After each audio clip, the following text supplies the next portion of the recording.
ہاں فعل کی 9 قسم گنا دو. فعل کی 9 قسمیں ہیں. یہ پرارتھنا کر رہا ہے. فعل کی 9 قسمیں ہیں. پہلا فعل معروف، فعل مجہول، فعل مثبت، فعل منفی، فعل مفرد، فعل مرکب، فعل لازم، فعل متعدی، فعل ناقص.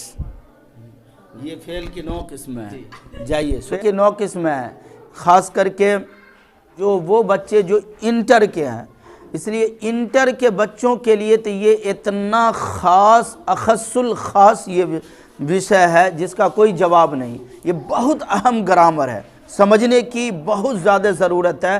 یہ 4-5 نمبر کوئی نہیں کاٹے گا، اس کو سمجھ لو بڑھیا سے، انشاءاللہ کوئی نہیں کاٹے گا. بہت خاص یہ گرامر ہے، ٹھیک ہے نا. اس لیے نہیں سمجھ میں آئے گا تو تم بتانا کہ نہیں سمجھے.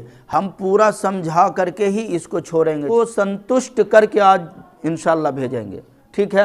اس لیے اطمینان سے سمجھو کی تیاری کرو. یہ دنیا کے سامان کی تیاری کے پیچھے لوگ آخرت کو بھول جاتا ہے، یہ نادانی ہے. یہ تو فانی دنیا ہے.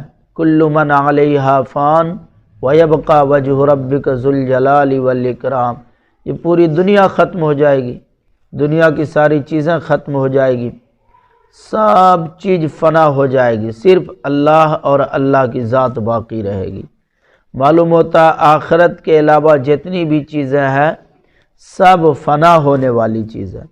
تو ہم سب کو تیاری کرنی چاہیے آخرت کی، آخرت کے سامان کی تیاری کرنا چاہیے، جو چیز آخرت میں کام آئے. رسول پاک صلی اللہ علیہ وسلم نے فرمایا لوگوں اس دن کے لیے تیاری کر لو جس دن کوئی کسی کا کام نہ آئے گا، کسی کی دولت کچھ کام نہ آئے گی، نہ رشتہ داری کام آئے گی، بیوی بال بچے ماں باپ بیٹا بیٹی ہر کوئی ایک دوسرے سے جدا ہوگا، بھاگے گا.